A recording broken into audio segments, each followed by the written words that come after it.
మనం ముగించే ముందు వెళ్లే ముందు మరి దేవుని వైపు తిరిగి మనం దేవునితో కలిసి ఇక్కడి నుంచి ఆశీర్వాదంతో దేవుడు సంతోషించినట్లుగా వెళ్ళినట్టు మనం మరి జాగ్రత్త పడదాం. దేవునికి స్తోత్రం.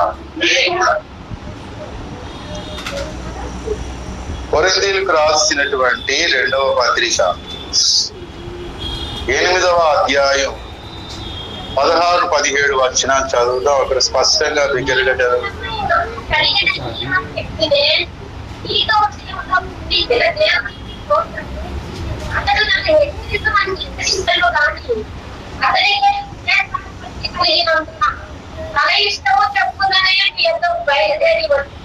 చాలు, చిన్న ప్రార్థన చేసుకుని వాక్యాన్ని విందాం. ప్రభు సహాయం కొరకు స్తోత్రములు తండ్రి. మమ్మల్ని మిగిలిగా ప్రేమించిన దేవా నీకే వందనాలు. నీ అపారమైనటువంటి కృపను బట్టి మమ్మల్ని ప్రేమించి నీ కృపను నాయన కనపరచు.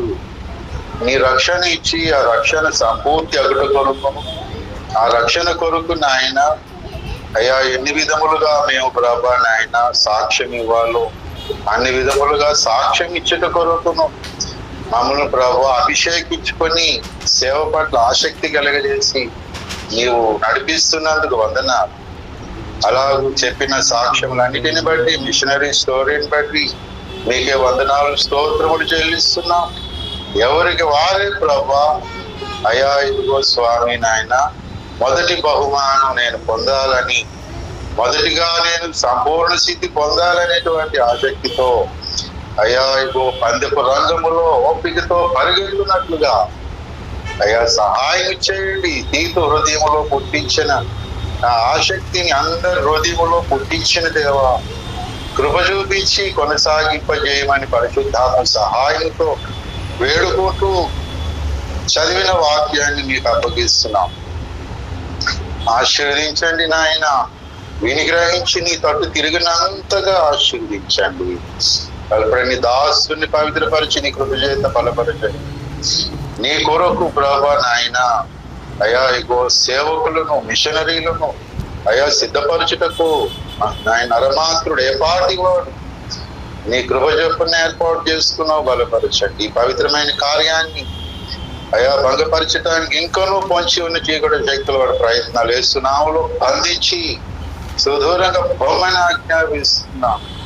విడుదల కలగజేయమని కోరుతూ మా పరిశుద్ధాత్మ సహాయంతో మా ప్రభునేస్తున్నాము స్థితిస్తూ మా వల్లనే కూడుకున్నటువంటి కోరికలను ఆశీర్వదించమని మా ప్రభునేస్తున్నాము స్థితిస్తూ ప్రార్థిస్తున్నాం. ఆమేన్, ఆమేన్. ప్రియులారా, చదివిన లేఖన భాగమును బట్టి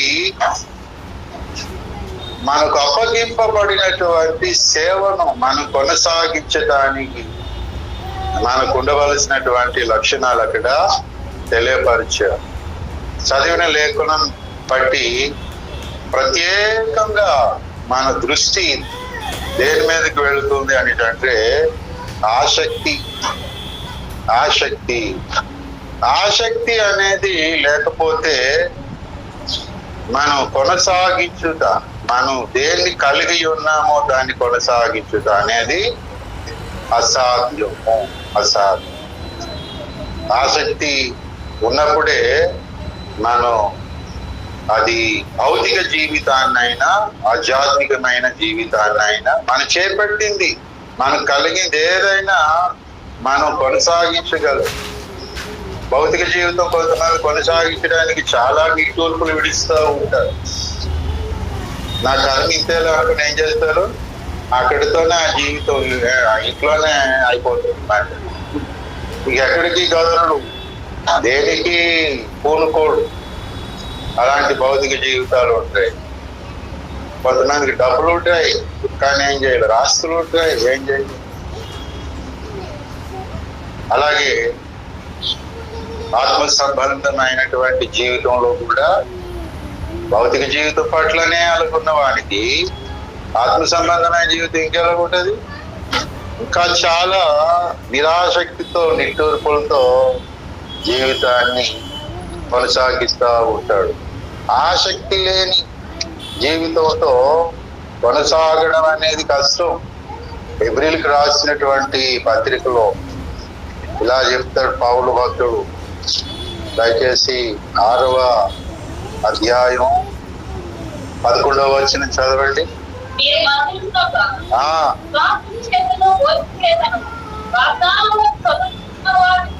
నడుచుకున్నట్లుగా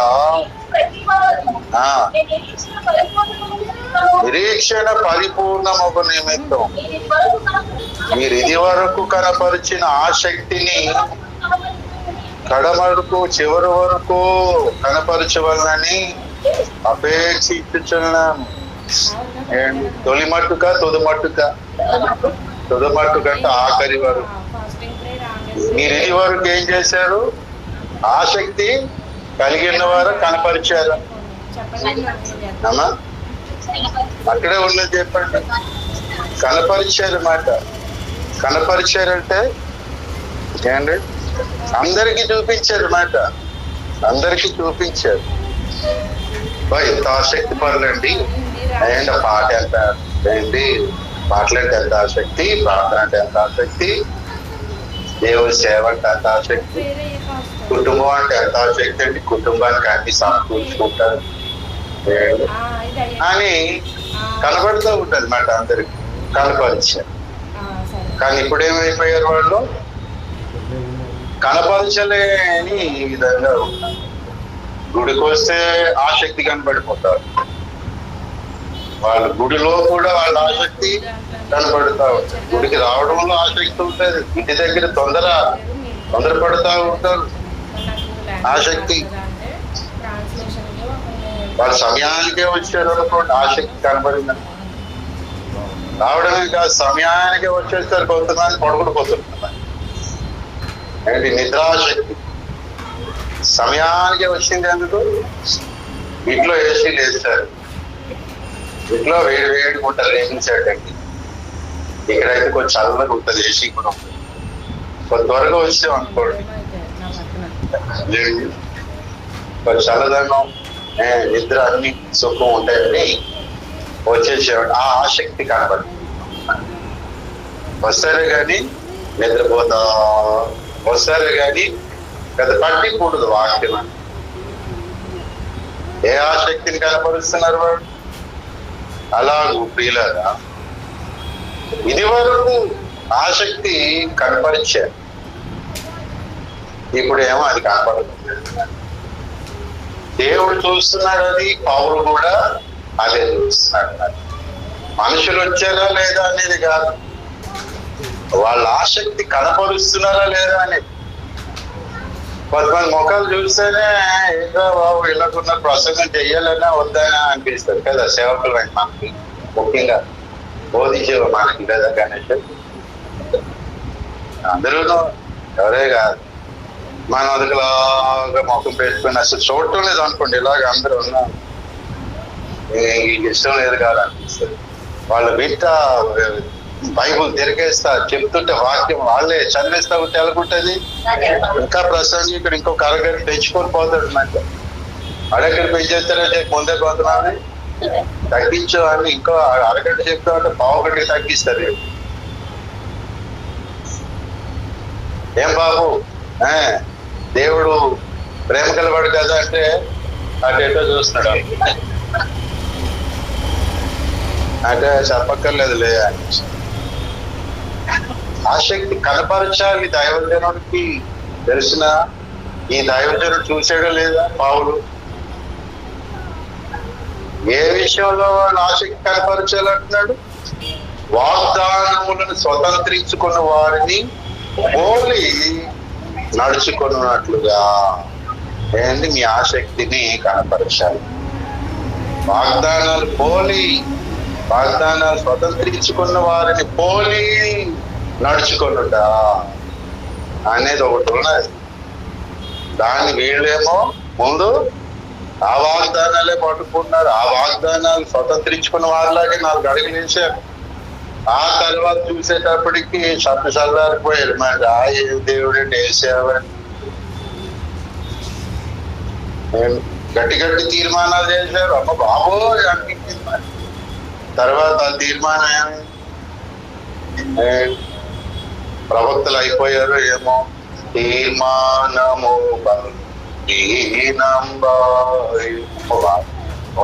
తెలిసిపోయారు కదా. ఆయన ఎవరి కోసం పాడారు?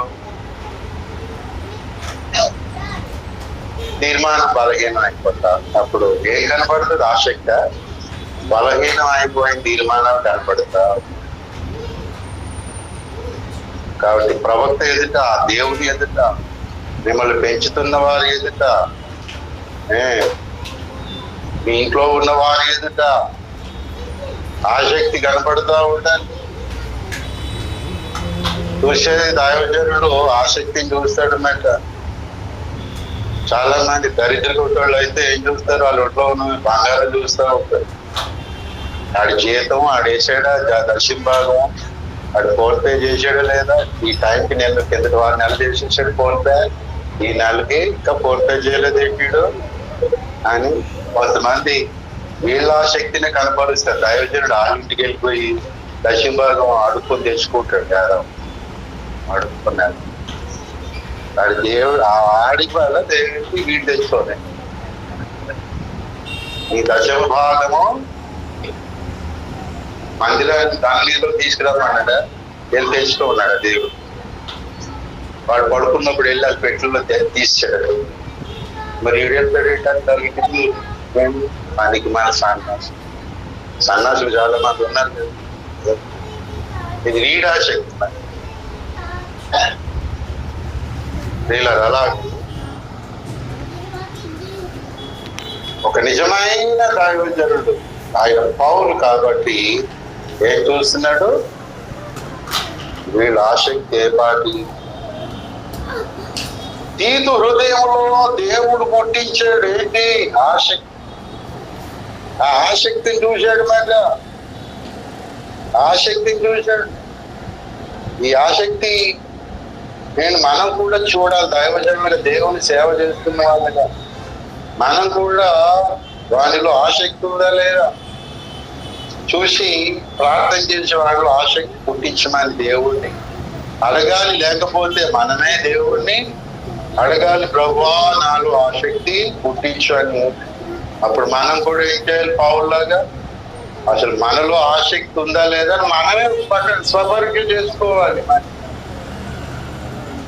అలాగే చెప్తూ అక్కడ ఆగిపోకుండా తీతుని గురించి ఏమన్నాడు? అతనికే విశేష ఆసక్తి కలిగినందున తన ఇష్టము చెప్పుననే. సరే, విశేషమైన ఆసక్తి తనకే కలిగినందు చేత పౌలు ఏమి బలవంతం చేయలేదు. కొరింథీయులకి వెళ్తానని పూనుకున్నాడు. ఒకసారి వెళ్ళాడు అక్కడికి. కొరింథీయుల దగ్గరికి వెళ్ళడం అంటే మామూలు మాటలు కాదు. కొరివి దగ్గరికి వెళ్ళినట్టు మాట. కొరింథీయులు ఏమైనా సామాన్యులంటే వాళ్ళ తప్పగలరు కాదేమి, గడగడలు ఆడించేస్తారు. ఎవరినైనా జ్ఞానం ఉంది, ఉపదేశం ఉంది, అద్భుతాలు చేస్తారు. ఏంటి అన్నీ ఉన్నాయి వాళ్ళకి, డబ్బులు ఉన్నాయి, అన్నీ ఉన్నాయి, లేదేమో లేదు, గడగడలు ఆడిస్తారు అన్నమాట. అలాంటి కొరింథీయుల దగ్గరికి ఒకసారి ఏమో తిమోతి వెళ్ళి, ఇంకొకసారి ఏమో వెళ్ళి ఆ 7వ అధ్యాయంలో చెప్తాడు. 7వ వచనం అంటే అక్కడి నుంచి వచ్చాడు అంటే మాసిదోనియాకి వచ్చాడు. అక్కడి నుంచి అంటే కొరింథీ నుంచి వచ్చాడు. మరి ముందు కొరింథీ వెళ్ళాడు కాబట్టి కొరింథీ నుంచి మళ్ళీ వచ్చాడు. మళ్ళీ వచ్చిన తర్వాత మళ్ళీ వెళ్తాడు అంటాడు అక్కడికే. మళ్ళీ అక్కడికే వెళ్ళాడట. 2వ కొరింథీ పత్రిక 12వ అధ్యాయం 18వ వచనం కానీ మనం చూస్తే, మీ వద్దకు వెళ్ళుటకు తీతుని హెచ్చరించి అతనితో కూడా చాలు మీ వద్దకు వెళ్ళుటకు అన్నాడు. విశేషమైన ఆసక్తి తన కుండుట వలన తీతు ఏం చేస్తున్నాడు? తనకున్న విశేషమైన ఆసక్తిని బట్టే మళ్ళా కొరింథీ పట్టణానికి వెళ్ళడానికి పూనుకున్నాను. పిల్లరా, కొరింథీ పట్టణం వలన, కొరింథీ సంఘం వలన పౌలు ఎంతో వ్యధ చెందుతూ ఉన్నాడు. మరి నేను చదివి చూసి బైబిల్ చాలు చూడండి. కొరింథీ సంఘం వలన పౌలు వేదన ఉన్నాడు, ఆదరణ లేదు, దొంగ పోస్తులకి చోటు ఇచ్చేస్తున్నారు. వాళ్ళల్లో వాళ్ళ కలహాలు ఇక ఒకటా రెండా మనం చదివే ఎన్నిసార్లు వాళ్ళ కోసం చెప్పుకున్నాం. అందుకే ఆ సంఘం రెండు కొరివి లాంటి సంఘం మరి. అందులోకి వెళ్తే సత్యాన్ని చచ్చిపోవాలా ఏమండి, లేకపోతే మనం వాళ్ళల్లో తయారీ వచ్చేస్తాం మరి. కక్షలతో, కలహాలతో, ఏమండి, గొడవలతో అలా పోస్తాం. అలాంటి సంఘం అసలు. ఆయన మళ్ళీ అక్కడికి వెళ్తానంటున్నాడు. తీతు రాక వలన మేము ఆదరించబడితిమి అన్నాడు. కొరింథీ నుంచి వచ్చాడు. పౌలన్న అయ్యగారు మేము చెప్పే మాట్లాడాం మీ పట్ల, వాళ్ళు మారుమనసుకోలేదు. ఇప్పుడు మీ పట్ల కూడా వాళ్ళకి ఆసక్తి కలిగింది అని చెప్పాడు. మరి తనకే విశేష ఆసక్తి కలిగినందు చేత కొరింథీ పట్టణానికి మళ్ళా, సంఘానికి మళ్ళా వెళ్ళాడు కదా. బలవంతుని చేసాడా? తెల్లమని దేవుడు పౌలు అని చెప్పాడా? చెప్పలేదు. క్లియర్గా మనకు విశేషమైన ఆసక్తి ఉంటే ఎంతో చెప్పక్కర్లేదు, మనకేం చెప్పక్కర్లేదు. మనకు బిర్యానీ తినాలని ఆసక్తి ఉంటే మనకు చెప్పలేదు ఎవడే. అసలు ఎవడికి మనం చెప్పనే చెప్పం కదా, వాడు అందులో వాటా వస్తాడు.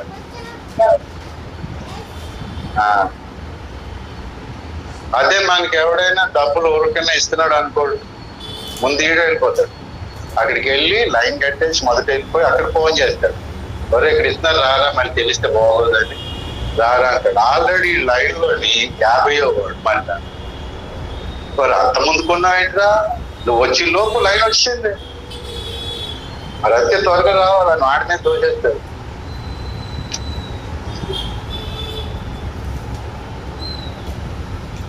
మనకే ఆసక్తి ఉంటే మనం ఏం చేస్తాం? ఏం చెయ్యాలో అది చేయడానికి వెళ్ళిపోతాం. దేనికి వెళ్ళిపోతాం? పౌలు ఆదరించబడాలని మనమే వెళ్తాం. మనమే. నా పేరే తెలియని ప్రజలు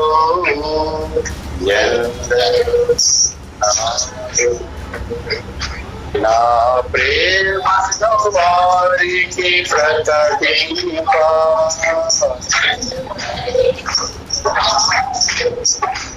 నీరవినా నీలో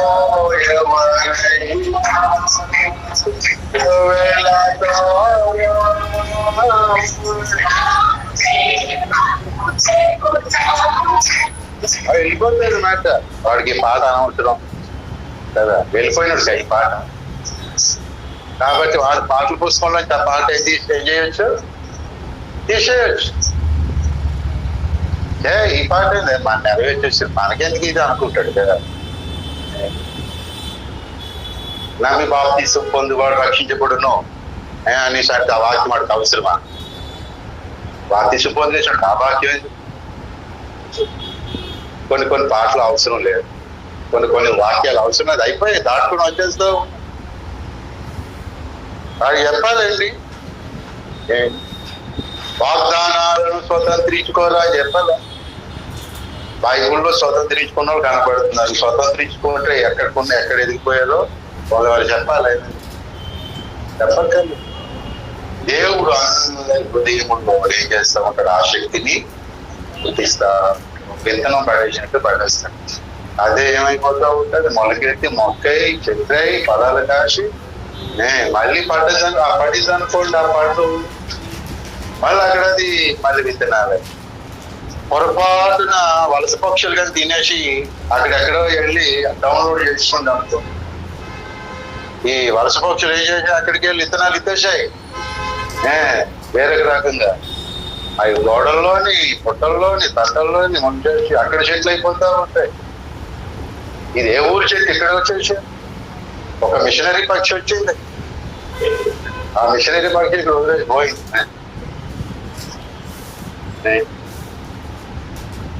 ఇందాక పాడాం కదా, I have decided to follow Jesus, no turning back అనేటువంటి అస్సాంకి 1800 సంవత్సరంలో ఒక దొరగారు వచ్చి అక్కడే ఆ అడవుల్లో తిరుగుతా సుభాష్ చెప్పాడు. ఒక విత్తనం పడేశాడు. అక్కడ ఫస్ట్ ఎస్ ప్రభు నాకింది ఆ లోక్ సింగ్ అతనికి ఒక సింగ్ ఎవరు సింగ్ పేరు వస్తుంది. ఆ సింగ్ గారు ఆ అడవి ఆ కోయ జాతిలో ఒకటి నాకు తెలుసు. వాడిని నమ్మేవరా యేసు ప్రభుని చంపేస్తానని చెప్పి బాణాలు వేసుకుంటూ మాకని చంపేశాను. చంపేసినా కూడా ఈ సింగ్ గారు అతను విడిచిపెట్టలేదు యేసు. నేను విడిచిపెట్టను, నేను యేసునే వెంబడిస్తాను, నేను వెనకాడను అని చెప్పి చచ్చిపోయాడు. ఆ మాటలు విన్నటువంటి ఆ గూడెం పెద్ద అప్పటికప్పుడు యేసుప్రభు నన్ను ఆ మాటను బట్టి ఈ పాట వచ్చిందండి. నేను వెనకాడను, నేను యేసుని వెంబడిస్తాను అనుకొని చచ్చిపోయాడు. ఆ మాట పాట అయిపోయి ప్రపంచం అంతా ఈ పాట వెళ్ళిపోయింది. చూసారా, ఒక వలస పక్షి వచ్చింది, దొరపక్షి. అస్సాంలో ఏంటంటే ఒక విత్తనం వేసి అక్కడేమో లోక్ సింగ్ అనుకోండి కాసేపు, అతనేమో ఈ మాట పలికేడేస్తున్నాను. మళ్ళీ ఇంకొక వలస పక్షులు ఏం చేస్తే ఈ పాటని పట్టుకెళ్ళి ప్రపంచం అంతా ఈ పాట తెలియని ప్రపంచ క్రైస్తవులే ఉంటారు దాదాపుగా. వీళ్ళగా వాగ్దానములు ఏంటి స్వతంత్రించుకున్న వారు ఉన్నారు. దేవుడు పుట్టిస్తాడు అందరూ ఆసక్తిని. కాబట్టి నువ్వు వెళ్ళు అని అంటే అపోస్తలులు వాళ్ళు ఒంటరిగానైనా వెళ్ళిపోయారు. స్త్రీలరా అలాగూ తీతుకు విశేష ఆసక్తి కలిగినందుచేత అతడు ఏం చేశాడట, అనిష్టము చెప్పునే వెళ్ళాడు, కనిష్టము చెప్పునే వెళ్ళాడు. కాబట్టి ఆసక్తి విషయంలో మనం ఎలాగుండాలి, ఎలాగ ఉండకూడదు, మాంద్యులు కాకుండా ఆసక్తి విషయంలో తీవ్రత కలిగి ఉండాలి. ఆత్మయందు తీవ్రత, ఆసక్తి విషయమందు మన తీవ్రత కలిగి ఉండాలి. అదే విశేషమైన ఆసక్తి. రాబోయే దినాల్లో ఈ ఆసక్తి దేవుడు పుట్టిస్తాడు. ఎవడేం చేయలేడు, మన అబద్ధ క్రీస్తు కూడా ఏం చేయలేడు. వీళ్ళు ఎంత అవుతున్న ఆపరేటరా అంటే జరిమోగం ఆ కాళ్ళు చేతులు కట్టేసి ఏదైనా చేయగలం, కానీ ఆ హృదయంలో ఆసక్తిని నువ్వేం తీసేయగలవు, తీయలేవు. కొడతా ఉంటాడు, ఆసక్తి పెరిగిపోతాడు. వాడిని సుఖ పెడతా ఉంటే ఏమవుతాడు, ఆసక్తి సరే వాడిని సుఖ పెట్టదా, నాకే లేదు సుఖం, వాడికి ఎందుకు సుఖ పెడతానంటే రెచ్చిపోతాడు. వాడు రెచ్చిపోతాడు. ఈ మతోన్మాదులు ఏదో చేసేద్దాం.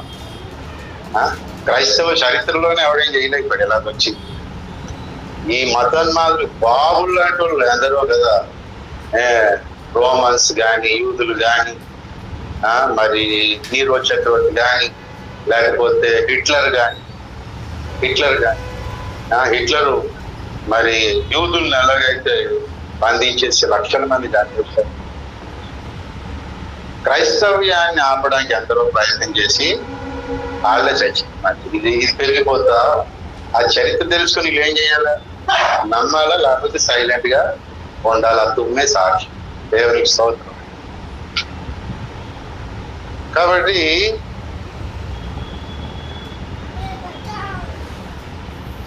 ఎన్ని శ్రమలు వచ్చినా, ఎన్ని నిందలు వచ్చినా హృదయంలో ఆసక్తి ఉన్నవాడు ఎవడో చెప్పక్కర్లేదు, ఎవడో ప్రసంగం బలవంతం చేయలేదు, బాగా ఏం చేస్తాడు, వెళ్ళిపోతాడు. దేవునికి స్తోత్రం. అలాగూ ప్రియులారా, ఇంకా ఆసక్తి గురించి మనం ఎంతైనా చెప్పుకోవచ్చు కదా. అయితే పౌలకు మాట వాడాడు, అది ముఖ్యం. మనం ఎప్పుడు ఆ మాట మాట్లాడుకోలేదు, మర్చిపోయాం. ఈ దిన దేవుడు జ్ఞాపకం చేస్తాడు. ఆసక్తిని గురించి మనం ఎప్పుడు వెళ్ళలేదా, మళ్ళీ ఆసక్తి ఎత్తుకున్నాడు బాబు అని అనుకోవచ్చు. కానీ పౌలు అక్కడ అంటున్నాడు ఏమని, మళ్ళీ మూలవాక్యం దగ్గర రండి 17, అతడు నా హెచ్చరికను అంగీకరించాను. కానీ హెచ్చరికను అంగీకరించను, తృణీకరించాను. ఏది అంగీకరించాడా, తృణీకరించాడా? అది చాలా కీలకం మాట. వీళ్ళ ఆసక్తి అనేది ఉండడం తప్పు కాదు. ఆ ఆసక్తి పాపం కూడా చేయిస్తుంది. దైవ వ్యతిరేకమైన బోధనకు కూడా ఆసక్తి చేయాలి. మతోన్మాదం ఇంతగా పెంచి మీరిపోతుంది. నాకు ఆసక్తి ఉండాలని లేదన్నా. పౌలు సౌలుగా ఉండినప్పుడు ఆసక్తి కలిగిన వాడే ఏ విషయమై సంఘము హింసించుడు, ఆసక్తి కలిగిన వాడే తాను దేవుని సేవ చేస్తున్నాను అనుకున్నాడు. అలాగూ ఇప్పుడు దుర్బోధలు వ్యాపించడానికి కారణం సేవ పట్ల ఆసక్తి కలిగి సేవకులు లేచిపోతూ ఉన్నారు, అలలోనే లేస్తూ ఉన్నారు. ఇన్ని దుర్బోధలు, ఇన్ని ఏమిటి సంఘాలు రావడానికి కారణం ఆసక్తి. అది సైతాన్ పుట్టించిన ఆసక్తి. అది సైతాన్ పుట్టించిన ఆసక్తి. ప్రియులారా, అది మనకు కలిగిన ఆసక్తి. అది దేవుడు పుట్టించాడా, సైతాన్ పుట్టించాడా? ఏంటి అసలు ఈ ఆసక్తిని బట్టి దేవుని చిత్తం ఏంటి అని మనం కానీ జాగ్రత్త పడకపోతే అన్యజనులు ఎలాగూ ప్రవర్తిస్తున్నారు, ఇతర క్రైస్తవ నాయకులు సేవకులు ఎలా ప్రవర్తిస్తున్నారు, మనం కూడా అలాగే ప్రవర్తించి ప్రమాదం ఉన్నది. మన ఆసక్తి ఎలా ఉండకూడదు అన్నాడు పౌలు. వారి ఆసక్తి రోమాపత్రిక 10వ అధ్యాయం, రోమాపత్రిక 10వ అధ్యాయం మొదటి నుంచి చదవండి.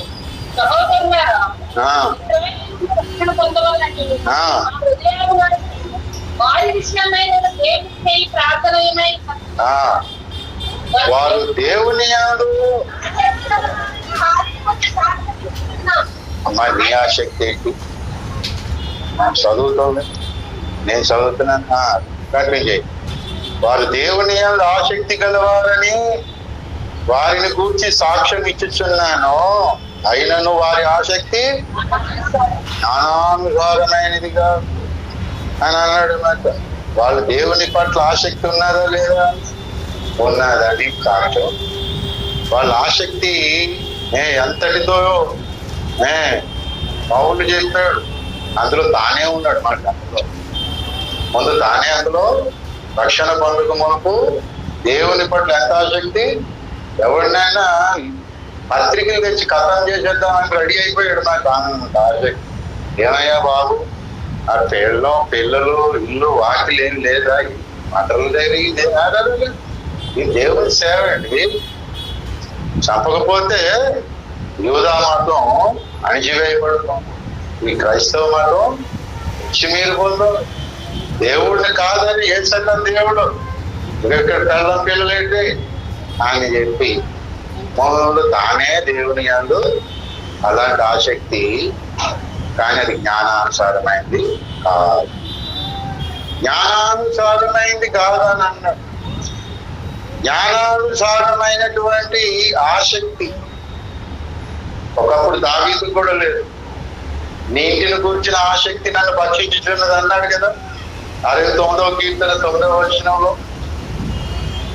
ఇంటిని గురించిన ఆసక్తి నాకు భక్షించుచున్నది అని చెప్పి దేవాలయం కట్టేద్దాం రెడీ అయిపోయాడు కదా. వాళ్ళంత సామాగ్రి సరుకులు సమకూర్చాడు, స్థలం ఉన్నది.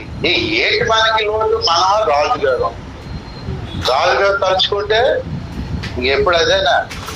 రాజుగారు తలుచుకుంటే గుడికి ఆలయం కట్టడం ఏమైనా ఏంటి తక్కువ, గుళ్ళకి తక్కువ. కాబట్టి ఇక అన్ని అవకాశాలు ఉన్నాయి, కట్టేవాళ్ళు ఉన్నారు, సరుకులు ఉన్నాయి, అన్ని. మరి ఏంటి అనేసి అంటే కట్టే దావీదు అనేసి అంటున్నాడు నాతాన్ గారు వచ్చి కూడా. ఇంకే ఇద్దరు ముగ్గురు సాక్ష్యం ఏంటి స్థిరం నాతాన్ దేవుడు పంపించి మళ్ళీ పంపించాడు నాకు. మరి అప్పుడు దావీదు ఆసక్తి జ్ఞానానుసారంగా. ఇప్పుడు అంటే మనకెక్కడ దెబ్బ తగులుతారు దావీదు మీదని యథార్థంగా ఉండాలి. తెలిసిన ఆఫ్రికాలో యశదాలు ఉండకూడదు. నాకు ఇలాగ అనిపించింది అంటే అనేసాను, ఆ తప్పైతే మార్చుకుంటానండి. ఇలాగ అన్ని ఒప్పుకోవడం తప్పే ఉన్నాయి, ఏమి ఆగిపోతేనే తప్పు అసలు కదా. ఏరా 2 నెలలు ఎంత అనే గట్టిగా దొర అడిగాడు, 2 నెలలు ఎంత, 5 6 అన్నాడు. మరి ఇది 4 అని తెలుసు, ఈ 5 6 అన్నాడు. ఇదేదో లేకపోతే మనకి డబ్బు ఇచ్చేటట్టుకు లేడని చెప్పి మీకు ఏది ఇష్టం సార్ అనిపిస్తుంది. దేవునికి యథార్థత ఇష్టం కదా. దావీదు గురించి ఇలాగ అనుకున్నట్టే కాదు పొరపాటు ఇది అని మళ్ళీ దేవుడు చెప్పాడు. యథార్థత. ఇక్కడ దావీదు ఆసక్తి కలిగి ఉన్నాడా లేదా మందిరం కడదామని? అది జ్ఞానాంశమైన ఆసక్తి కాదు. తప్పులేదు. దావీదు ఎన్నిసార్లు అలాకు పొరపాటు చేశాడు. మనసు తీసుకొచ్చే విషయంలో జ్ఞానాంశమైన ఆసక్తి. అమ్మయ్యా రైట్ ఏనంటో 2 సాక్ష్యాలు వచ్చాయి కదా. మాకు ఉన్నాయండి ఇలాంటివి ఎన్నో. మీ ప్రసంగం వాళ్ళు కన్ఫ్యూజ్ అయిపోతుంటాం. కానీ మరి మనసును తీసుకొచ్చే విషయంలో జ్ఞానానుసారమైందా నా బాబు కాదు. అదేవిడ ఎడ్లు పడి పంపించాడని చెప్పి మరి కొత్తగా మనం ఎందుకని చెప్పేసి అదే ఎడ్లు పడి కంటిన్యూ అయిపోతుంది మాట. ఏడ్రా నీ ఎడ్లు పడి దేవుని కోపం వస్తున్నది. ఇక వాడు పట్టుకోగానే వేసాడు దేవుడు. ఈయనకి భయం వేసి ఇందులో కూర్చి లేఖనం చెప్పేట్టున్నది. అప్పుడు వచ్చింది ఆసక్తి. లేఖనం కూర్చిన ఆసక్తి. అమ్మ బాబు ఎంత పని అయిపోయింది నాయన. వీళ్ళు మొయ్యాల్సింది మొద్దడుగా అని చెప్పి దాన్ని పెట్టేశారా మీరు? అసలు మీ తప్పని చెప్పి లేనిగా ఇచ్చి మోయించుకుంటారు చెప్పారు. అప్పుడు ఏం చేయాలి? మరి ముందు ఆసక్తి జ్ఞానానుసారం. మందిరం కట్టే ఆసక్తి జ్ఞానానుసారం. కట్టలేదు, ఇంకా కట్టేదే రెడీ అయ్యి అన్నీ ఉన్నాయి కదా రెడీ అయ్యి. అయితే ఇక్కడ జ్ఞానానుసారమైంది కాకపోవచ్చు ఒక్కొక్కసారి. కానీ అందుకనే హెచ్చరిక. తీతుకు ఏం చెప్పాడు పౌలు? అతడు నా హెచ్చరికను అంగీకరించిన తృణీకరించిన. అక్కడ దొరికిపోతుంది చాలా మంది. తెలిసిన బాబు సేవ చేయడం అనేది అందరికి ఆసక్తి. ఆడికి పత్రికలు ఇచ్చేసి వీడికి వాయించేసి మెసేజ్లు ఆడికి మెసేజ్లు చెప్పేసి గుళ్ళో గోపురంలో తల్లు కూడా వస్తూ ఉంటాడు మాట. చెయ్యి ఎంత చేస్తున్నావో రిజల్ట్ కూడా బాగానే ఉంటుంటది మాట. వస్తూ ఉంటది. వీళ్ళరా మోషే బండని 2 సార్లు కొట్టాడు. నీళ్ళు రావాలని ఆసక్తే లేదా? రాకూడదనే రావాలని ఆసక్తి. కొట్టాడు. వచ్చిందా లేదా నీళ్ళు? వచ్చాయి. పని అయిపోయిందా లేదా? బలంగా దేవుడు వాడుకున్నాడా లేదా? దేవుడు వాడుకు నీళ్ళు కొడితే సైతం వాడు. దేవుడు వాడుకున్నాడో లేదో చెప్పాడు. అయోమయోతో చెప్పాలి. ఇది ఫుల్ గాస్పెల్ తెచ్చింది. ఏంటో కన్ఫ్యూజన్ గాస్పెల్ తెచ్చాడు. వాడుకున్నాడు కదా. దేవుడు వాడుకోకపోతే నీళ్ళు కొడితే బహుబలంగా ఎందుకు వాడుకున్నాడు వీళ్ళని? వాళ్ళు అక్కడ ఏడిపించేస్తున్నారు మాట. వాళ్ళు చచ్చేటట్టుగా ఇలా పోయేటట్టుకున్నారు. ప్రజలు పోసాము వాడుకున్నాడు అంతే. అది that is not the best good result. అది నీకు వచ్చింది ఏమని? మోషకి ఏమొచ్చింది? అవమానం కలిగిందా లేదా? కణాల్లో ప్రామిస్ ల్యాండ్కి ఇన్ని సంవత్సరాలు తీసుకొచ్చాడు. వచ్చిందా లేదా? ప్రామిస్ ల్యాండ్ రాలేదు కదా. పాలదేలు దేశం లేదు. నిరంతరం కనుదృష్టి దేవుడు ఆ దేశం మీద ఉంటుంది. అక్కడికి వెళ్ళలేకపోయాడు. మరి ఎంత లాభమే ఉందండి? అందరిని తీసుకెళ్ళి ఆయనే వెళ్ళలేకపోయాడు. మనకు ఒక హెచ్చరిక. దేవుడు వాడుకున్నాడు అంటే ఏది ముఖం? అన్యజనులు కూడా దేవుడు గాడిదని కుక్కని అన్నిటిని వాడించుకుంటాడు. దేవుడు వాడుకోవడానికి దాన్ని పుట్టించాడు మాట. చీమల్ని దోమల్ని అన్నిటినీ పామును వాడుకున్నాడు లేదా? పాము బర్క్ కాటేయించాడు మాట. బలంగా వాడుకున్నటువంటి రైట్ డ్రైవర్ ఏంటి? సర్పెంట్ కాదు, స్నేక్. మన మధ్యలోకి వస్తే సాల్వేజ్ సామాన్యం. దానికి సన్మానం బాబు సంకల్చింది అందరినీ. వాళ్ళు జాగ్రత్త అని పెట్టాడు మీద, స్టేజ్ మీద ఎక్కించాడు మోషే. ఎందుకు? దాన్ని పూజ చేయమని, సాల్వ్ చేయమని. సాల్వ్ వేసేస్తున్నారు. మోషే పెట్టింది తెప్పించి ఆ విగ్రహాన్ని అలా తీసుకొచ్చి దావి పట్టించుకోలేదు, సొలొమోను పట్టించుకోలేదు. ఇసుక చూసి ఎన్ని గోడ విగ్రహాన్ని తీసి పారాయణ విసిరేసాడు. దాన్ని స్టేజ్ మీద తీపేశాడు. హల్లెలూయా. ఇసుకియా దావి తీపాడా? ఎంత ఆత్మానుసారుడు, ఏం చేయలేదు పని. ఎందరో జ్ఞానులు సొలొమోను దగ్గరికి వస్తున్నాడు, ఈయన మాత్రం దాన్ని దోలేసాడా? సర్పం యొక్క స్తంభాన్ని తీసాడా? ఆయన తీయలేదు. వచ్చిన రోజు అప్పుడు అసలే పట్టించుకోలేదు. మన దావీదు గారే పట్టించుకోలేదు. మనం ఎందుకంటే రాజులందరూ వదిలేసారు దాన్ని. ఎవడో దీన్ని ఎలా వదిలేసాడు అని చెప్పేసి ఏంటి తీసి ఇసిరేసాడు. దావీదు అయితే మాత్రం, మోషే అయితే దేవుడు చెప్పాడు. అదే విసిగి ఆ విషయంలో మోషే పెట్టాడా, దావీదు గమనించాడు కాదు. ఎంత గ్రేట్ ఆ విషయంలో. దేవునికి స్తోత్రం. అతని ఆసక్తి జ్ఞానాన్ని చదువుతున్నాయి ఆ విషయం. కాబట్టి దేవుడు వాడుకుంటున్నాడు అని భ్రమపడదు. ఎప్పుడు ప్రజల కోసం ఆయన వాడేస్తున్నాయి. నీకు ఫలితం వస్తుంది అనేది చెప్పలేము. సున్నా రావచ్చు. సంస్థను వాడుకున్నాడు దేవుడు. అంటే అది చేసింది రైట్ అయినా. సౌలు యెహోవా యందు విశేషమైన ఆసక్తి కలవాడు. రైట్ అది. దావీదు తెలిసింది రైటా? ఆ మందసం విషయంలో కాదు. ఒకసారి రాంగ్ స్టెప్ వేసాడు దావీదు మందసం విషయం. 6వ అధ్యాయం చదివి 2 సార్లు 6వ అధ్యాయం 7వ అధ్యాయంలో మందిరం కోసం మాట్లాడతాడు. 2 సార్లు 7 మందిరం. మరి అక్కడ రాంగ్ స్టెప్ వేసినప్పుడు మళ్ళీ దావీదు రాంగ్ స్టెప్ వేసినాడు. చూసాడా? దేవుడు వాడుకుంటున్నాడు కదా అని చెప్పి మనం ఎప్పుడు కూడా నేను చేసింది రైట్ అనుకో. దావీదు దగ్గరికి మళ్ళీ వెళ్ళి నాతాను తెలియదు.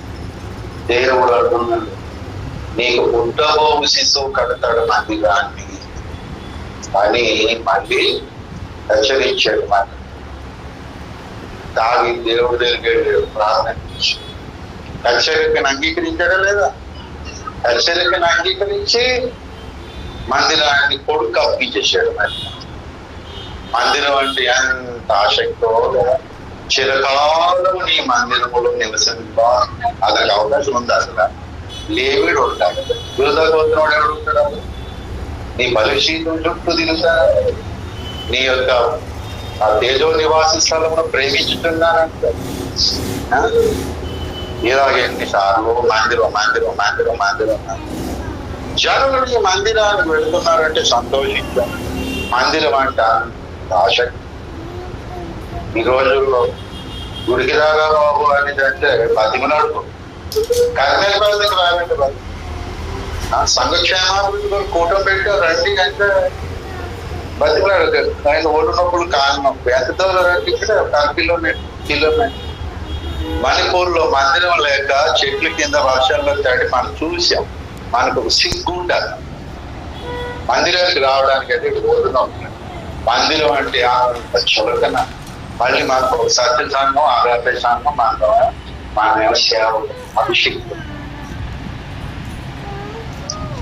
ఎలా అంత దూరమానికి రాలేనంత దూరమాని మందిరం ఎన్ని కిలోమీటర్లు అయినా రా, నీ ఆసక్తిని కనపరచు.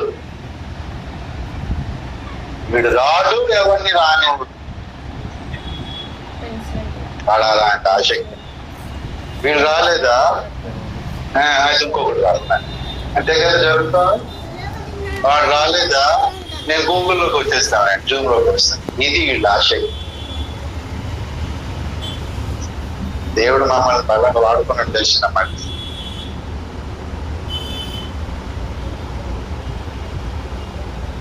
మనల్ని బట్టి మందిరం అకౌంటేషన్ ఎంతున్నారు.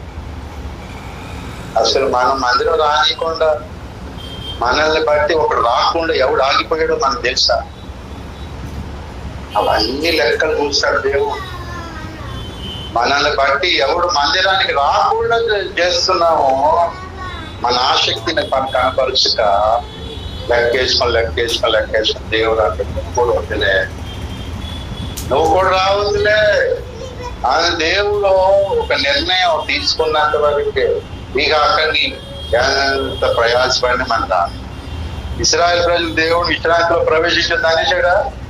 వీళ్ళు ప్రయాణం చేస్తున్నారా లేదా? ఆయన 40 సంవత్సరాలు తిరిగి వెళ్ళారు అక్కడికి. ఎందుకులో తిరిగారంటే సావడానికి.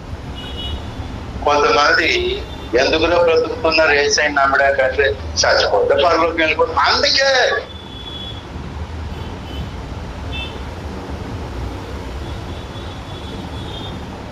వారు విశ్రాంతిలో ప్రవేశించడానికి కాదు, చావడానికే దేవుడు దిక్కుతున్నాడు.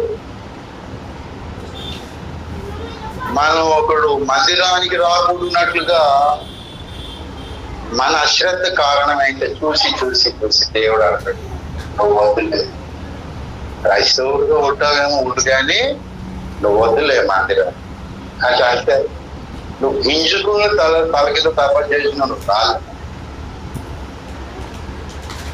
మందిరం అంటే తాటికి ఎంత ఆసక్తి, మనకి మందిరం అంటే ఎంత ఆసక్తి.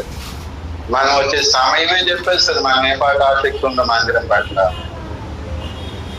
ఏదో ఆటంకం అయ్యి రాలేకపోతే రాకూడి వాడికి ఉన్నది ఆసక్తి మందిరానికి త్వరగా రా. అయినా నేను రాగలిగి ఎందుకు రారు? కాబట్టి మందిరం విషయంలో విశేషమైన ఆసక్తి ఉన్నా కూడా హెచ్చరిక వచ్చిందా లేదా? నాతాన్ ద్వారా దావీదు కట్టద్దు, ఆ హెచ్చరిక పొందాడా లేదా? హెచ్చరిక పొందాడు. పిల్లరా, జ్ఞానానుసారమైనటువంటి ఆసక్తి లేనప్పుడు హెచ్చరిక అనేది వచ్చేస్తుంటది. మన ఆసక్తి జ్ఞానానుసారమైందా కాదా అని పరీక్షించుకోవడానికి మన దగ్గరకు హెచ్చరిక అనేది వస్తుంది. ఎబ్రీలకు రాస్తూ ఇలాగ అన్నాడు పౌలు భక్తుడు. ఎబ్రీలకు రాసినటువంటి పత్రిక దయచేసి 12వ అధ్యాయం 6వ వచనం చూడండి.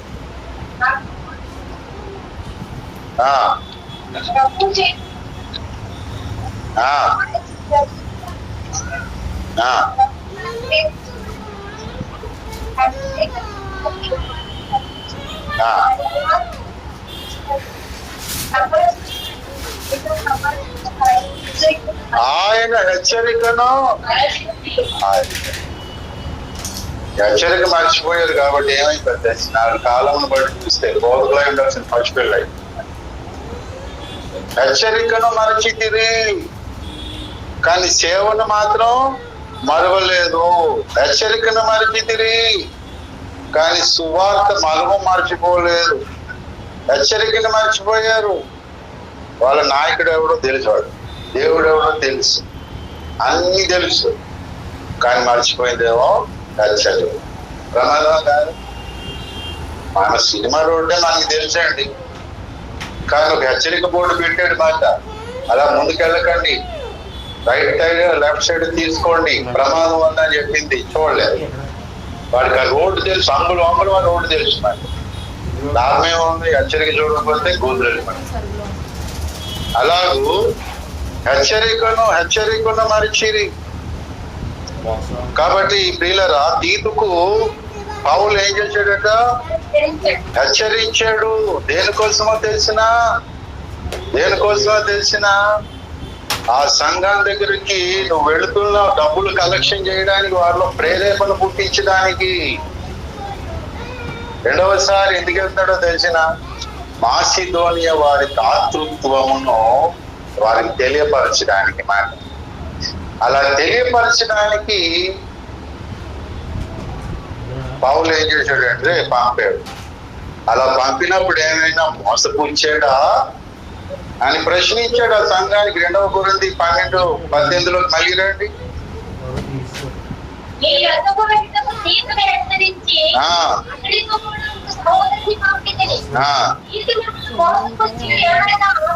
ఏమైనా ఆర్జించుకోనేనా అంటే రిజల్ట్ ఏం తెలిసింది? పౌలుకి మోసం చేయలేదు, ఆర్జించుకోలేదు అని తెలిసింది.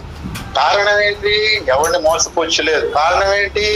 ముందే పౌలు హెచ్చరిక జారీ చేశాడు, జాగ్రత్త, అక్కడికి వెళ్తున్నావు, నువ్వు మోసంతో మాట్లాడకూడదు, డబ్బుల కోసం మాట్లాడకూడదు, నన్ను మెప్పించడం కోసం బలవంతం చేసి డబ్బులు లాగొద్దు. ఆ డబ్బుల విషయంలో ఏ హెచ్చరిక ఇవ్వాలి? హెచ్చరిక ఇచ్చాడు అంట, జాగ్రత్త, తను మనిషిని మోసం చేస్తుంది, కళ్ళు కప్పిస్తుంది, జాగ్రత్త అని చెప్పి ఎందుకైనా మంచిదని పౌలు ఒక తీతునే కాదు, తీతుతో పాటు ఇంకొకటి మన సహోదరుడిని పంపాడు. ఏమో తీతు మీద అనుమానంతో కాదు, తీతైనా మోసంలో పడిపోవచ్చు అని. ఇంకొకడు ఉన్నాడు అనుకో, భయం వేస్తాడు కదా పక్కన. బిలాం కలిగి ఎవరు లేడు కదా, ఆచారం కలిగి ఎవరు లేడు కదా. అందుకనే వాళ్ళు ఏమయ్యారు, గేహాజీ పక్కన ఇంకొకడు ఉన్నాడు, ఎలీషా ఉన్నాడు అనుకో, నయమాన్ దగ్గర తీసుకుంటాడండి, తీసుకోడు. కాబట్టి అలా పంపడం ఏంటంటే పౌలు తరఫు నుంచి జ్ఞానానుసారమైన ఆశ, పంపకపోతే జ్ఞానానుసారమైన ఆసక్తి కాదు. కాబట్టి జ్ఞానానుసారమైనటువంటి ఆసక్తి కలిగిన వాడు ఏం చేస్తాడు? హెచ్చరిస్తాడు. జ్ఞానానుసారమైన ఆసక్తి కలిగిన వాడు హెచ్చరికను స్వీకరిస్తాడు. వెళ్ళడం ముఖ్యం కాదు, రావడం ముఖ్యం కాదు. మీరు ఆయా రాష్ట్రాలకు వెళ్ళారు, మంచిదే. అటు వెళ్ళిన తర్వాత ఇక్కడ కొంతమంది ప్రార్థన చేశారు, మంచిదే. కొంతమంది లోకల్ గా సువార్త చేశారు, మంచిదే. దేవుడు పని చేసుకొచ్చారు, చెబుతున్నారు, మంచిదే. కానీ మీకు ఇవ్వబడిన హెచ్చరిక ఏదైనా గుర్తుండి వెళ్ళారా, మర్చిపోయిపోయారా? ఆ రోజు ఆదివారం ఏం చెప్పారు పాస్టర్ గారు మనం వెళ్తున్నప్పుడు? ఆ ముందు కర్మేలు రోజు కానీ ముందు ఏం చెప్పారు? మనం ఇటు వచ్చిన తర్వాత ప్రార్థన చేయడం కొరకు ఏం చెప్తున్నారు అక్కడ, గూగుల్ మీట్లో ఏం చెప్పారు అని హెచ్చరిక అనేది మాత్రం మనకు అభిషేకం కంటే అవసరమైంది. ఒకవేళ అభిషేకం లేకపోయినా పర్వాలేదు, ఇస్తాడు దేవుడు. కానీ హెచ్చరికలు మాత్రం మర్చిపోతే ఏంటి ప్రమాదంలో పడిపోతున్నాయి. హెచ్చరిక ఏ హెచ్చరిక వచ్చింది? వెళ్తున్నావు, రైతే బాబు, దేవుడు వాడించుకుంటాడు ఘనంగా, రైతే. కానీ హెచ్చరిక సంగతి ఏ హెచ్చరిక వచ్చింది? వాడబడడం అనేది ముఖ్యమే కాదు, ఆ హెచ్చరికను మనం ఫాలో అయ్యామా లేదా అనేది ముఖ్యం. అది దీనికైనా హెచ్చరిక ఇచ్చేవాడికైనా జ్ఞానానుసారమైన ఆసక్తి కలిగి ఉన్నారు అని అర్థం. దేవునికి స్తోత్రం. జ్ఞానానుసారమైన ఆసక్తి కలిగి ఉండటంలో మొదటి లక్షణం ఏంటి? హెచ్చరికను ఇవ్వడం, పొందడం. అది ఓపిలయ్య గారు మనకి ఇవ్వడం, మనం పొందడం. నేను మీకు ఇవ్వడం, మీరు పొందడం. అలాగే మీరు ఒకరికొకరు ఇచ్చుకోవడం, పొందడం. వీళ్ళరా అది జ్ఞానానుసారమైన ఆసక్తి. అంతేకాదు జ్ఞానానుసారమైన ఆసక్తి ఉండాలి కదా. ఆసక్తి ఉంటేనే మనం ముందుకు సాగగలం అని ప్రసంగం మొదలుపెట్టాం కదా. ఆ జ్ఞానానుసారమైన ఆసక్తి ఉండాలని చెప్పుకుంటూ మొదటగా హెచ్చరిక అనేది అవసరం. తర్వాత పౌలు ఏమన్నాడు? 2 కొరింథీ 8:18 మరియు సువార్త విషయము సంఘములన్నిటిలో ప్రసిద్ధి చెందిన సహోదరుణ్ణి ఎలా అల్లంటప్పుడు పంపించలేదు, కాస్తో కోస్తో తీతు కంటే మంచి పేరు ఉన్నోడు పంపించాడు మాట అతనితో. సంఘములన్నిటిలో ప్రసిద్ధి చెందిన సహోదరుని అతనితో కూడా ఏంటి మేము పంపేమో. ఆ పంపినోడిని ఏం చేశాడు తెలిసిన ఏంటి మరి 21 ఏలయనగా ప్రభు దృష్టి అందు మాత్రమే 22 మరియు వారితో కూడా మేము మా సహోదరుని పంపుచున్నాము. చాలా సంగతుల్లో అనేక పర్యాయములు అతన్ని పరీక్షించి అతడు ఆసక్తి గలవాడనియు ఇప్పుడును మీ ఎడల అతనికి కలిగిన విశేషమైన నమ్మిక వల్ల మరి ఎక్కువైనా తెలుసుకొని ఉన్నాం. అది ఇప్పుడు వాడికి ఆసక్తి ఉంది, మరి ఎక్కువ ఆసక్తి ఉంది అనేటువంటి ఆసక్తి పౌరు వాడు ఎలాంటి వాడు అని తెలుసుకునే ఆసక్తి. వీనికి జ్ఞానానుసారమైన ఆసక్తి ఉంది కాబట్టి ఏం చేస్తాడు, ప్రసిద్ధి చెందిన వాడు ప్రసిద్ధి చెందిన వాడు ఈయన కదా తెలుసు అంటే పరీక్షించి ఉందా లేదా మాట అక్కడ 22 ముగిస్తూ ఏమన్నాడు, పరీక్షించి అతడు ఆసక్తి గలవాడని. పరీక్షించి జ్ఞానానుసారమైన ఆసక్తి ఏం చేస్తుంది, పరీక్షిస్తుంది. వీడిని పంపొచ్చా, వాడిని పంపొచ్చా, వీడెళ్ళొచ్చా, వాడెళ్ళొచ్చా అని. ప్రియులరా, గలతీ విశ్వాసులు గలతీన తెస్సలోనిక విశ్వాసుల వారికంటే బెరయా విశ్వాసులు లేఖనములు పరిశీలించుటలో అపోస్తుల కార్యములు 17వ అధ్యాయం 17 చూడండి, 17వ అధ్యాయం 11. వీరు తెస్సలోనికలో ఉన్న వారి కంటే గనులై ఉండి కనుక ఆసక్తితో వాక్యమును అంగీకరించి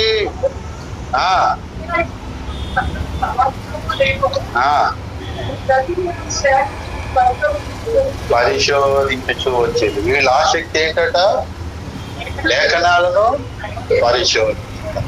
చెప్పింది ఎవరు, పౌలు చెప్పిన లేఖనాలు అలా ఉన్నాయో లేవో అని పరిశోధించే ఆసక్తి వాళ్ళకు ఉంది. కాబట్టి అదేం ఆసక్తి, అది జ్ఞానానుసారమే. సంగతిని పరిశోధించాలి కదా, సంగతిని పరిశోధించట రాజులకు ఘనత కదా, సంగతిని మరుగుపరిచిన దేవునికి ఘనత. మరి ఘనత రావాలంటే వీడు గనుడు అని అంటే రాజులైన యాజులని పేర్లు పెట్టుకుంటే అయిపోతుంది.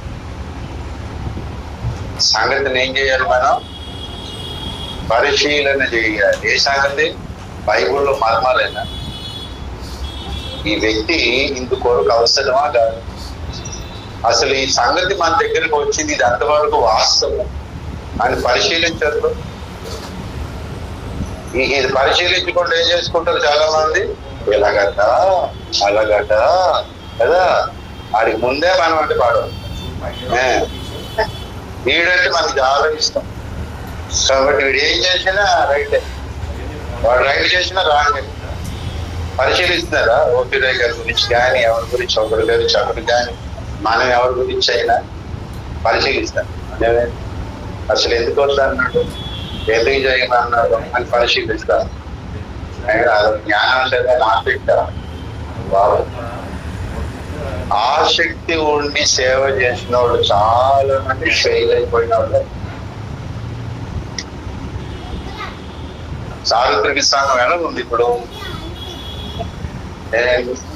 ఉన్న ఆసక్తి జగలాడిపోయింది. ఎందుకని, జ్ఞానానుసారమైన ఆసక్తి లేక ఎవరినెవరినో పెట్టుకుంటారు సంస్థలో.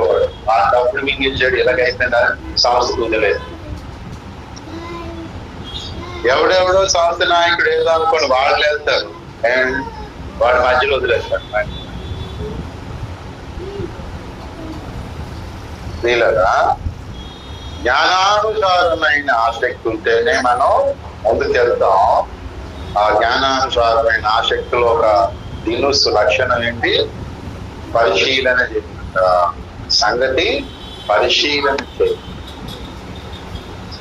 పరీక్షించుతాం. మొట్టమొదట పౌరుడికి జ్ఞానానుసారమైన ఆసక్తి ఉంది కాబట్టి ఏం చేశాడు, హెచ్చరించాడు. హెచ్చరిక పొందాలి, జ్ఞానానుసారమైన ఆసక్తి. రెండవది పరిశీలించు. మూడవది ప్రియులరా, మనం ఏమో పరిశీలించిన పిమ్మట ఆ వ్యక్తులను పంపుతారు. తోడుగా వ్యక్తిని పంపడం అన్నమాట. ఆ తీతుకి ఒకరిని పంపలేదు. ఎందుకని? తీతైన మనిషే, ఎక్కడ సాతాను మోసం చేస్తాడో చేసేస్తాడు. కాబట్టి ఆ వ్యక్తికి తగిన వ్యక్తి ఇక్కడ ఎంచి పంపాలి మాట. వాడి దగ్గర వాడితో పాటు, అప్పుడు వాడితో పాటు వీడు సరైనడు వెళ్ళాడు అనుకోండి, అప్పుడు వాడు చెడిపోదు. తీతు మోసపుచ్చేరా అని అడిగాడు. మోసపుచ్చలేదు. ఎందుకంటే అతనితో పాటు ఇంకొకరిని ప్రసిద్ధి చెందినోడు. ప్రసిద్ధి చెందినోడు అంటే ప్రసంగాలు బాగా చేసాడని కాదు. అతని పలుమారు అతని విశ్వాసం, అతని భక్తి, అతనికి ధనాపేక్ష ఉందా లేదా, అతనికి ఏంటి స్వార్థం ఉందా, ఇంక ఏమైనా అవి డబ్బు విషయంలో చాలా జాగ్రత్తగా ఉంటాడండి. ఇంకే విషయాలు అతన్ని చూసి వీళ్ళు పంపుదా అన్నాడు. ఇప్పుడు పౌలు వెళ్తే ఎంతో, ఈ వ్యక్తి వెళ్తే అంత. ఆయన పేరు ఏంటో రాయలేదు నాకు, చూడండి. ఏం పౌలన్నా తీతు పేరు రాసుకున్నావు, నీ ఆత్మీయ కుమారుడు అన్నావు, నా పేరు రాయలేదు. సంఘంలో అన్నిటి ప్రసిద్ధి వాడు ఎవరో తెలిసారు లోకానికి. నా పేరు రాయలేదే అని ఏం అడగలేదు. అలాగూ అడగని వాడని కూడా పరీక్షలో తేలిపోయింది. ఇతని పరీక్షల్లో ఒకటేంటి, నా పేరు ముఖ్యం కాదు బాబు, నాకు పనే. ఇది ఎంతమందికి ఉంటుంది? కొంతమంది పరీక్షల్లో అది తేలిపోతూ ఉంటుంది. మరి నా పేరు చెప్పు, నాకేం ఇవ్వలేదు, నన్ను పట్టించుకోవడం. ఎదుగుదాం, ఎందుకంటే మనుషులం కదా. ముందు ఉంటే నీ జ్ఞానాంచనమైన ఆసక్తి ఉండి సేవలో ముందుకు వెళ్దాం, నువ్వు అందరూ బాగుపడదాం అనుకుంటే ముందుకి వెళ్ళటానికి ఇది మెల్లిమెల్లిగా వదిలేస్తాం. నా పేరు అనేది దేవునికి స్తోత్రం. అలాగ ప్రియులారా, 9వ అధ్యాయం 2వ వచనం చూడండి. 2 కొరింథీ 9:2లో ఏమంటున్నాడు? లేకపోతే మొదటి వచనం, మొదటి చదవండి.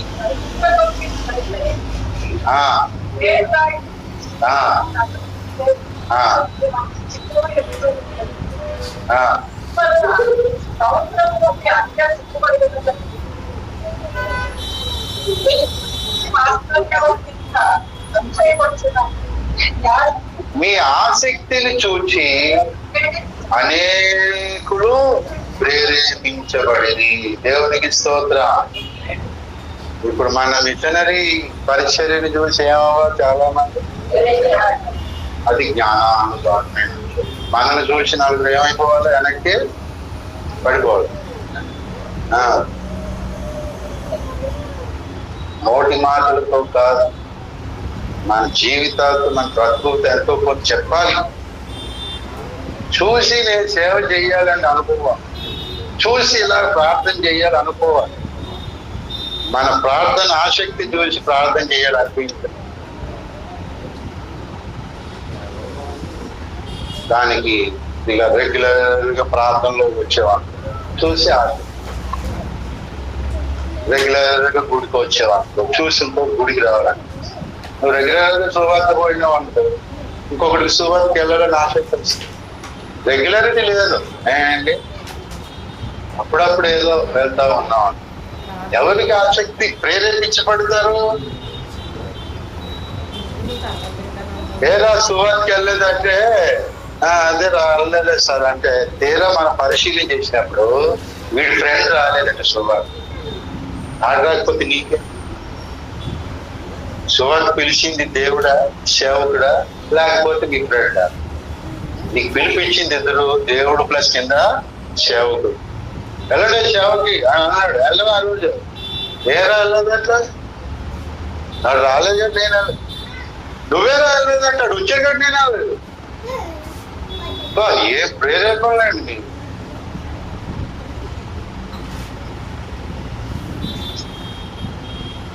నువ్వు వెళ్ళవు, వెళ్ళినోడిని కూడా ఎలనీయకుండా చేస్తావు. ఎందుకురా నీ బతుకు?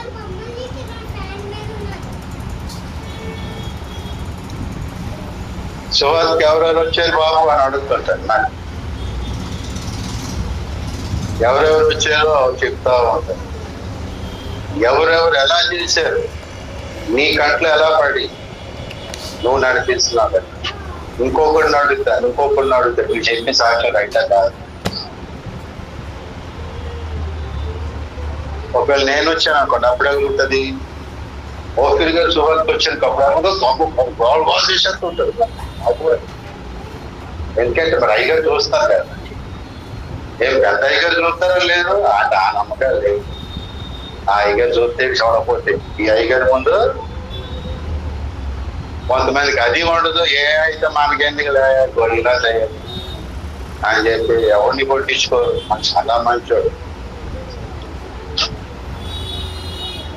వీళ్ళగా మన ఆసక్తిని చూసి మరి అనేకులు కొరింథీయుల గురించి వాళ్ళ చెట్టు సాక్ష్యాలు చెప్తాం కదా, మరి వాళ్ళు ప్రేరేపించబడ్డారు. కాబట్టి మనల్ని, మన సంఘాన్ని చూసి, మన అవుట్ రీచ్ మినిస్ట్రీ చూసి అనేకులు ప్రేరేపించబడినట్లు మనం ఆయత్తపడాలి. మన ఆసక్తి జ్ఞానానుసారమైన తీతో ఆసక్తి జ్ఞానానుసారమైందా కాదా? అవు. కాబట్టి అతడే వెళ్ళిపోయాడు. హెచ్చరికని విడిచిపెట్టిగా వీళ్ళరా హెచ్చరికని విడిచిపెట్టేవాడు ఎప్పుడు బాగుపడు. వాడికి జ్ఞానం ఉండొచ్చు, ఆసక్తి ఉండొచ్చు, వాడు పెద్ద స్కిల్ ఉండొచ్చు, వాడికి టాలెంట్ ఉండొచ్చు. వాడెక్కడో దొరికిపోతాడు. ఏంటి పౌలు ఒకసారి చూసి ముగిద్దాం. రోమ్ పట్టణానికి కైసర దగ్గర తీర్చుకోవడానికి ఓడ ప్రయాణం చేస్తూ ఉన్నప్పుడు ఆ ఓడ సరుకులు మనుషులు ఎక్కువైపోయి బరువెక్కి నిండిపోయింది. పౌలు అన్న డేంజర్ అని అపోస్తుల కార్యం 27వ అధ్యాయం దయచేసి 9 నుంచి చదువుదా. చాలా కాలమైన తర్వాత ఉపవాసం కూడా అప్పటికి గతించినందున ప్రయాణం చేయడం అపాయకరమై ఉండెను. అప్పుడు పౌలు అయ్యలారా, ఈ ప్రయాణము వలన సరుకులకును ఓడకును కాగా మన ప్రాణములకు కూడా హానియు బహు నష్టమును కలుగునట్లు వారిని హెచ్చరించను. అయినను శతాధిపతి ఈయనేమో నేరస్తుడు, విక్టిమ్ ఈయనేమో చెప్తున్నాడు మాట. పౌలు చెప్తే శతాధిపతికి ఎలాగుంటుందండి? కిందోడు ఈ జైల్లోకి వెళ్ళాల్సినోడు శతాధిపతికి చెప్తున్నాడు మాట. అండ్ శతాధిపతికి 100 మందికి ఉన్న అహం ఒక్కడికే ఉంటుంది మాట. 100 మంది అహం వీళ్ళలోనే ఉన్నాయి. కాబట్టి ఏమన్నాడు? పౌలు చెప్పినది నమ్మక నావికుడును ఓడ యజమానుడు చెప్పినదే నమ్మేను. వీడెందుకు ఎలా చెప్తున్నాడు? పౌలు ఒకసారి అలా తీయచ్చు కదా, పరిశీలించు కదా. బాబు నీకెలా తెలుసు? నీకేం తెలుసు ఇవన్నీ రూట్లో ఈ ఓడ సంగతి నీకేం తెలుసు అని పరిశీలన చెయ్యాలా? వీడు చెప్తున్నాడు, నేను తెలుసు కూడా చెప్తున్నాడు. అంటే డేరింగ్ ఏంటి అసలు నాకు తెలుసుకోవద్దు? దావీదు నాతో చాలా మాట్లాడుతూ ఉంటే, ఏమయ్యా ఇంతకులా మాట్లాడుతున్నావు అని అంతా అనేసి భయపడాలా? నాతాను ప్రవక్త భయపడదు. ఏమో లోపల చెప్పినా ఇప్పుడు ఇది దేవుచిత్తం అంటున్నాడు. ఒకవేళ దేవుచిత్తం అయితే నష్టపోయింది ఎవడు? నేనా నాతాను ప్రవక్త? దావీదు. మనకి ఎందుకు నష్టం? ఒకసారి పరిశీలించేసి అయిపోయింది కదా. జాగ్రత్త పడిపెట్టే దావీదు. ముందు చెప్పింది ఒకలాగా, ఆయన చెప్పింది ఒకలాగా ఉండకపోవచ్చు. వీళ్ళగా ఒక్కొక్కసారి ప్రవచనం అయినా హెచ్చరిక అయినా ముందు ఒకలాగా తర్వాత ఒకలాగా ఉండకపోవచ్చు. కానీ పరిశీలించి అది సమాధానకరమైనదా కాదు చూసుకోవాలి మాట. రోమాపత్రిక 14వ అధ్యాయం దయచేసి 19వ వచనం చూడండి. కాబట్టి సమాధానమును పరస్పర క్షేమాభివృద్ధిని కలుగజేయు వాటినే ఆసక్తితో అనుసరించము. వేటిని ఆసక్తితో అనుసరించాలి? సమాధానము క్షేమాభివృద్ధి కలగజేసేది ఆసక్తి అనుసరిద్దాం. అది కాదనుకో మరేం చేద్దాం, దాన్ని వదిలేసేయవచ్చు. ఇప్పుడు ఈయన చెప్పాడు, ఏది క్షేమం చెప్పండి? నువ్వు కాదు బాబు కట్టేది, మీ కొడుకు కట్టాలి అని అన్నాడు. ఇప్పుడు ఈయన వదిలేస్తే దేవుడు ఏమన్నా అక్కడ? ఈయనగా చెప్పలేదు దేవుడు చెప్పండి, దానికి ఈయన ఎందుకు కట్టేయాలి? నాకేం చెప్పలేదు, ఈయనే చెప్తున్నాడు. నాకు ఆశ కలిగింది అంతే, దేవుడేం చెప్పలే. ఈయనేమో దేవుడు చెప్పుకుంటున్నాడు. మనకి ఎందుకురా బాబు గొడవ అని చెప్పేసి వదిలించాం అనుకో. అరే నాతో చెప్పింది తప్పు, నీ ఆసక్తి రైట్ అని ఒకవేళ రైట్ అయితే దేవుడు దావీదుకే చెప్తారు కదా. మరి అప్పుడు దావీదు సేఫ్ లో ఉంటాడు, సేవ్ అవుతాడు. దావీదు అలాగే చూశాడు. నేనేది తిరుక్కుపోవాలని చెప్పి నాతని చెప్పి దేవుడి దగ్గర తీసుకెళ్ళి పెట్టాడు. ప్రార్థన చేశాడు కదా ఆ అధ్యాయంలో. అలాగే మనమేమో కదా ప్రవచనం అయినా ఏ హెచ్చరిక అయినా ఏం చేయాలి? క్షేమాభివృద్ధి కలగజేస్తుందా లేదా చూసుకోవాలి. ప్రవచనం అంటే ఏమన్నాడు పౌలు? 1 కొరింథీ పత్రిక 14వ అధ్యాయము 3వ వచనం చదవండి. హెచ్చరికయో ఆదరణయు కలుగునట్లు ప్రవచించువాడు మనుషులతో. ఒక ప్రవచనం వచ్చిందంటే అందులో ఒకటేముంది? క్షేమాభివృద్ధి. ఇంకొకటి ఏముంది? హెచ్చరిక అవసరమా కాదా? ప్రవచనం ద్వారా హెచ్చరిక వచ్చింది. నువ్వు సేవకు వెళ్తున్నా జాగ్రత్త అని హెచ్చరిక వచ్చింది. ఏం చేయాలి? నేనైనా నువ్వైనా? ఆయన లేదండి, దేవుడు దాన్ని వాడుకున్నాడు. ఏం వాడుకున్నాడు? వెరిముఖమా? హెచ్చరికలు వదిలే చేయలేవు. అవతలోడు కోసం నిన్ను వాడుకున్నాడు, కానీ నువ్వేం ఇదే చూపించడం కాదు. హెచ్చరికను వదిలేసి సేవ చేస్తున్నాం, హెచ్చరికను పట్టుకొని సేవ చేస్తున్నాం అనేది మనకు చాలా ముఖ్యం. దేవుడు అన్నాడు, నువ్వు బండతో మాట్లాడు అంతే హెచ్చరిక. కానీ 2 మాటలు మోషే అనుకున్నాడా? సేవ చేయడానికి వెళ్ళు, నేను ప్రవక్తగా ఎన్నుకున్నాను, స్వరూపము దేవుడు అనేసాడు. దేవుడు ఆ యశాయాన్ని వెళ్ళిపోతాడు. మాట సొన్నదేవి అబ్బాయికి అది ఎప్పుడుదో తెలుసు కదా హెచ్చరిక. మరి ఏది? మా ఆవిడ ఒప్పుకోలే, ఏదంటే మీ ఆవిడ మళ్ళీ ఏదో తోడలాగా అని దేవుడు సేవను ప్లాన్ అంతా రాసి చేశాడు. నీ ద్వారా అద్భుతాలు చేస్తానన్నాడు. ఆ కర్ర ఉంది, అద్భుతాలు చేసే కర్ర ఉంది. ఏ ఉన్నాయో ఒక్క హెచ్చరిక మర్చిపోయాడు, పేరు పట్టుకున్నాడు. మోషే వదలలేదు, దావీదు వదలలేదు. మనం ఎక్కడ నా గోటుగా కాలు కూడా పని చేయడం. కాబట్టి ఆ ప్రవచనాన్ని అనగా నాతాను చెప్పిన ఆ వాక్కుని ప్రవచనాన్ని దావీదు ఏం చేశాడు? పరిశీలన చేసి దేవుడి దగ్గర పెట్టి పరిశీలన చేసి, దేవుడికి ఇష్టమైతే నా ద్వారా కట్టిస్తాడు, లేదనుకో నా కొడుకు ద్వారా కట్టిస్తాడు. ఏమైందో 10-20 సంవత్సరాలు తేడా ఉంటే దాన్ని నేనెందుకు కాదు ఆయన పరిశీలన చేసుకుంటే తప్పించేశాడు కదా మాంసం దగ్గర అని చెప్పి దేవుడి దగ్గర పెట్టాడు. దేవుడు ఏం ఆమె సైలెంట్ గా నువ్వు కట్టాలని ఏమన్నా దేవుడు ఆ విషయంగా సైలెంట్ గా నీ కొడుకు కడతాడు అనేసి అంటే ప్రభావ నీకు స్తోత్రం అని చెప్పేశాడు.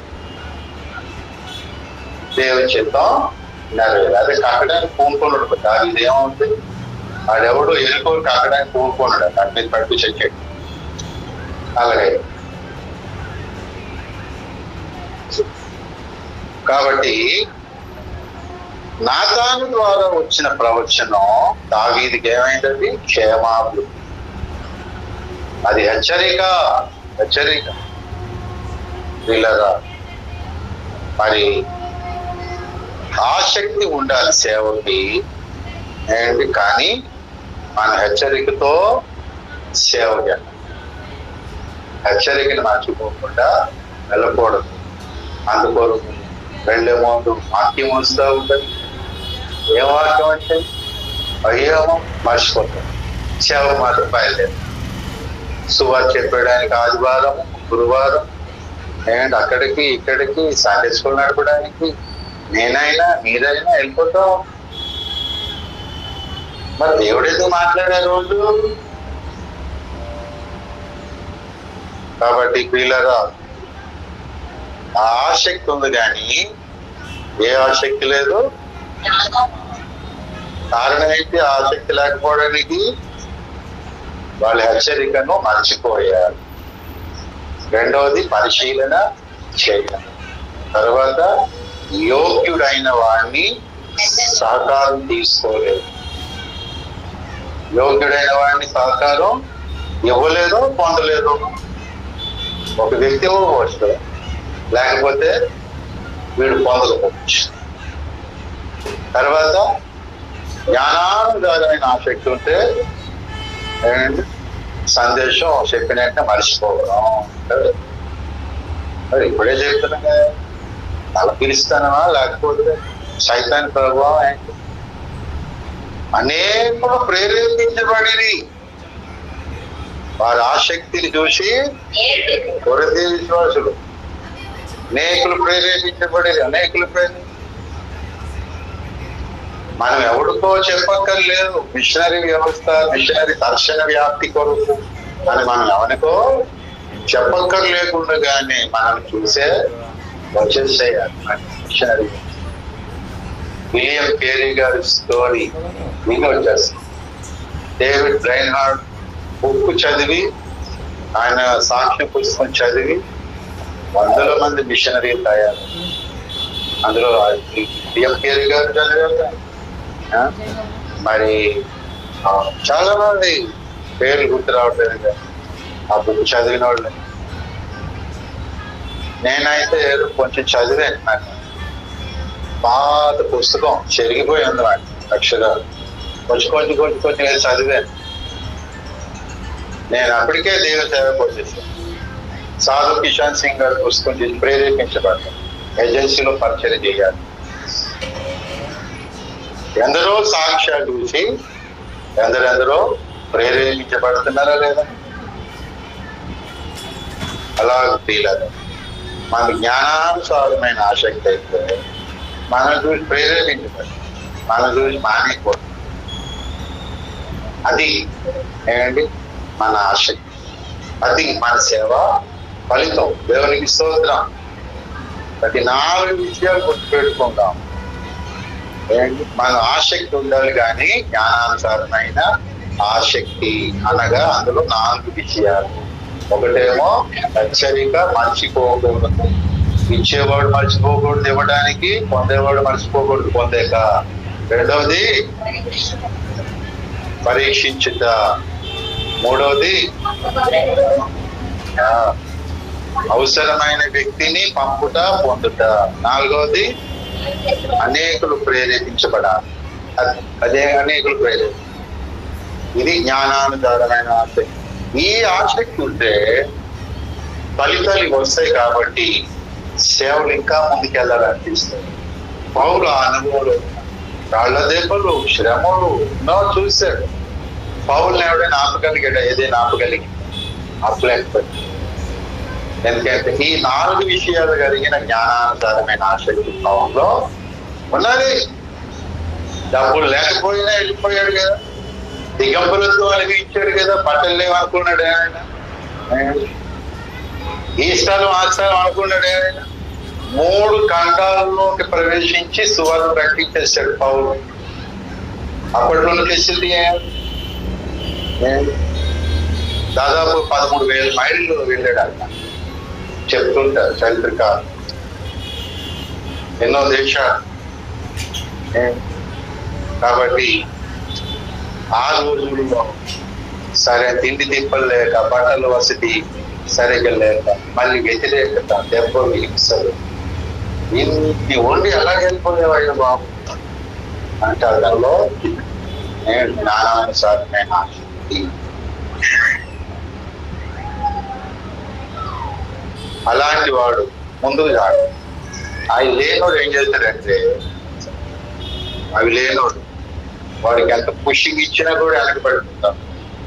అవి లేనోడు ఏం చేస్తాడంటే నేను దీన్ని దాని గురించి వెనక పెడుతుంటాను.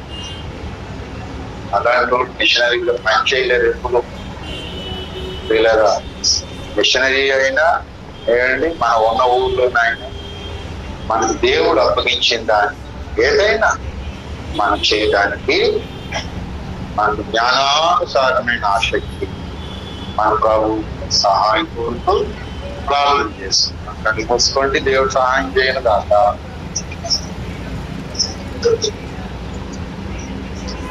ఇంతవరకు వచ్చిన అందరు లేచి నిలబడదాం. ఒకసారి అందరము లేచి నిలబడి ఆకాశము తట్టు చేతులెత్తి దేవుణ్ణి స్తుతిద్దాం. ప్రభా, నీ సేవనిచ్చినందుకు వందనాలు, దర్శననిచ్చినందుకు వందనాలు, మంచి నాయకుడిని ఇచ్చినందుకు వందనాలు, ప్రార్థనా పరులు సహకారం ఇచ్చినందుకు నీకు వందనాలు. వందనాలు ప్రభా. అయా స్తోత్రం స్తోత్రం తండ్రి నాయన. హల్లెలూయా.